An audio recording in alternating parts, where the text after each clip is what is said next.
Welcome to Behind the Veil. I will weave a detailed narrative of Belle Gunness's life, crimes, and the enduring mystery of her fate, grounding the account in the provided details and expanding with insights from both disciplines. The story of Belle Gunness, known as the Black Widow, is a chilling case study in serial murder, marked by methodical deception, forensic challenges, and a psychological profile that reveals a cunning and ruthless offender. Her case remains one of the most intriguing in criminal history due to its unresolved questions and the limitations of early 20th century investigative techniques. Hi guys, I need your help to make this channel a success and to make it grow. Please subscribe and comment below. Thank you very much and enjoy the video. The story of Belle Gunness, a forensic and psychological perspective. Background: a life shaped by hardship and ambition, born Brynhild Paulsdatter. Sturseth, on November 11, 1859, in Selbu, Norway. Belle Gunness grew up in a poor, rural environment that likely instilled both resilience and a fierce drive for financial security.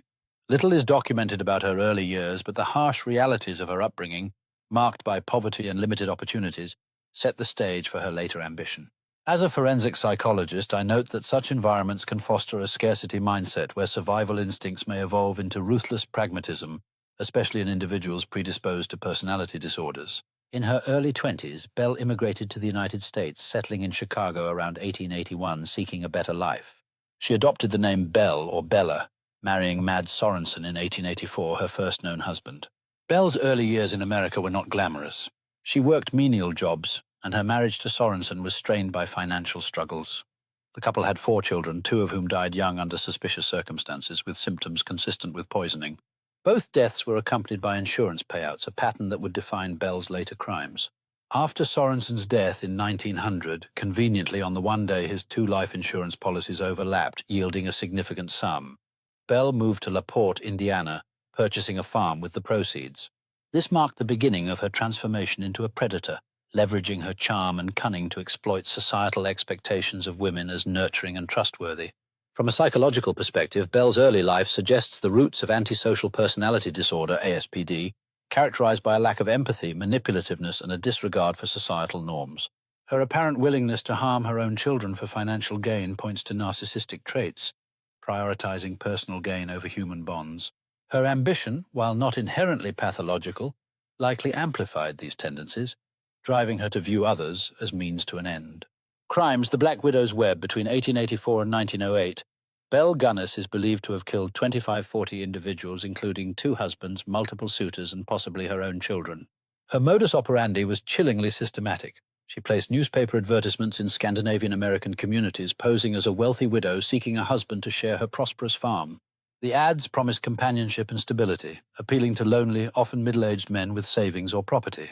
Once suitors arrived at her La Porte farm bringing cash or assets, they vanished. Belle's methods were brutal yet calculated, poisoning with arsenic or strychnine, which caused agonizing deaths or blunt force trauma, likely with an axe or hammer. She disposed of bodies by dismembering and burying them on her property, feeding them to pigs, or incinerating them in fires.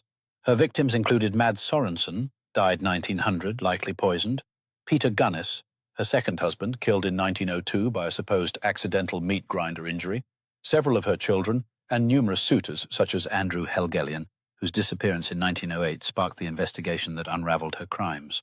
Belle's ability to kill repeatedly over 2 decades suggests a high degree of premeditation and confidence in evading detection, traits that align with ASPD's hallmark fearlessness and grandiosity. From a forensic science perspective, Belle's crimes exploited the era's investigative limitations. Arsenic and strychnine, her likely poisons, were difficult to detect without advanced toxicology, which was rudimentary before the 1920s. Symptoms like vomiting or convulsions could be mistaken for natural causes such as cholera or heart failure, especially in rural settings. The sheer number of victims, potentially up to 40, reflects both her audacity and the era's lack of centralized law enforcement or missing persons databases.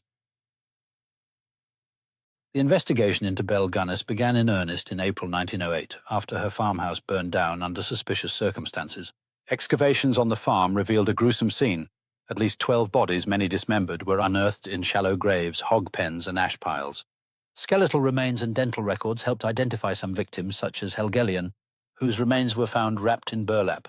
Personal items like watches and clothing linked to missing men provided additional evidence. However, the lack of advanced forensic tools, DNA analysis, mass spectrometry, or even reliable fingerprinting meant many victims remained unidentified. The fire itself raised the biggest mystery. A headless female body, presumed to be Belle's, was found in the ruins alongside her 3 foster children. The body's measurements didn't match Belle's robust 5'8", 200-pound frame, fueling speculation that she staged the fire and fled. Dental evidence was inconclusive. A dentist claimed the recovered teeth matched Belle's, but others questioned the findings, as bridge work was common and not unique. Forensic science at the time couldn't definitively resolve whether Belle died or escaped, leaving her fate a puzzle. As a forensic scientist, I note that modern techniques could have transformed this case. DNA analysis could confirm victim identities and test the headless body against Belle's relatives. Gas chromatography mass spectrometry could detect trace poisons in remains, and ground-penetrating radar could locate additional burial sites. The absence of these tools in 1908 allowed Belle's crimes to go undetected for decades and her fate to remain ambiguous. As a forensic psychologist, Belle Gunness's profile is a fascinating study in female serial killing, which often differs from male patterns. Her likely diagnosis of ASPD is supported by her lack of remorse, evidenced by her willingness to kill husbands, suitors, and possibly children for profit. Narcissistic traits are apparent in her grandiose self-presentation as a wealthy widow and her belief in her ability to outwit authorities. Unlike impulsive offenders, Belle's crimes were meticulously planned. She corresponded with victims for months, building trust before luring them to their deaths. This suggests a high degree of cunning and emotional detachment rare among female offenders who typically act in domestic or caregiving roles. Her motives appear rooted in greed, a common driver for female serial killers, but her choice of strangers as primary victims aligns more with predatory male patterns. Trauma may have played a role. Losing a child in Norway and facing poverty could have hardened her, fostering a worldview where others were exploitable resources. Her ability to charm suitors, often described as charismatic despite her plain appearance, points to manipulative skills typical of ASPD. Unlike Eileen Warnos, whose killings were tied to rage and survival, Belle's were cold and calculated, driven by a desire for wealth and control. One intriguing psychological question is whether Belle experienced any internal conflict. Her letters to victims were warm and convincing, suggesting she could mimic empathy, a hallmark of psychopathy. Yet, her willingness to kill her own children, if true, indicates a profound absence of maternal instinct, possibly exacerbated by her own early losses or a need to eliminate witnesses. Her psychological complexity, blending ambition, manipulation, and ruthlessness, makes her a standout case in criminology.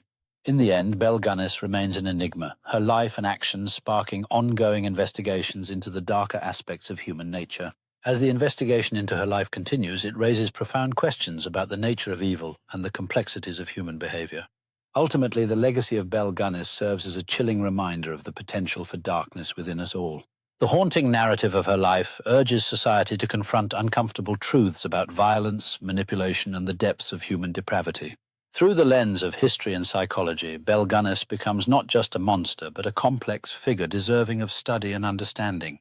Her story, intertwined with themes of greed, manipulation, and the tragic consequences of unchecked ambition, continues to capture the imagination of both scholars and the public. As each new discovery emerges about Belle Gunness, the layers of her personality peel back, revealing a chilling portrait of a woman who defied societal norms to pursue a sinister path.